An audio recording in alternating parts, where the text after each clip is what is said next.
Alright guys, so this week our case is about MGM versus Grokster. It's a case of copyright law and copyright infringement.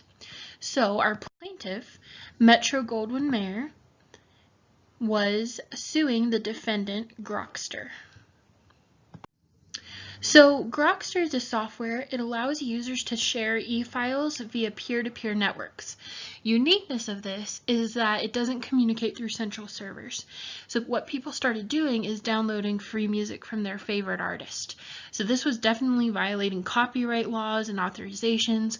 It was costing the music industry money and obviously the artists money. So it was a pretty big problem. Once the copyright owners realized about all the illegal downloads, companies like MGM were pretty unhappy, obviously, and they decided to sue Grokster. MGM argued that Grokster was enabling users to infringe the copyright because their software that they were knowingly distributing allowed the users to reproduce and copyright works. So basically, they argued that Grokster was they were the ones providing the platform for this illegal downloading to happen. So 90% of the files users downloaded were copyright protected, which is obviously a major red flag. So when they took it to court, Grokster software users were actually determined to be the ones infringing, not Grokster and the software itself. Grokster was found to not be liable because the software they distributed, there was no knowledge of the infringement on their part, and the software was actually capable of non-infringing uses. So it did have legal uses, it was just the users were actually the ones who were improperly using the software. But Grokster didn't have control over content that users used, so the court ruled that they were not liable for that. So Grokster won. However, MGM did not agree with the previous court's decision about Grokster's involvement. So MGM took Grokster to the Court of Appeals, Ninth Circuit.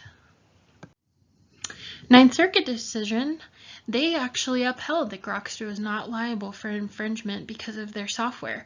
Again, they were told that Grokster wasn't liable because there was no way for them to know how people or who was infringing and what they were infringing, and their software could be used legally for good methods.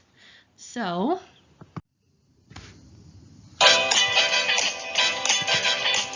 yet again, Grokster wins.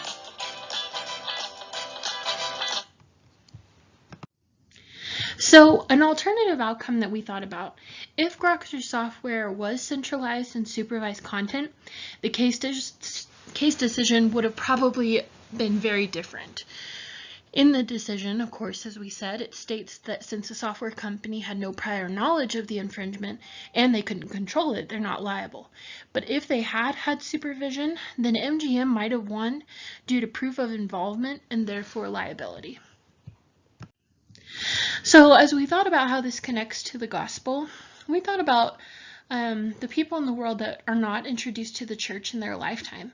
They won't be held accountable for that in the afterlife, and typically won't be held accountable for certain things that they did that were maybe against the gospel standards because they didn't know about them.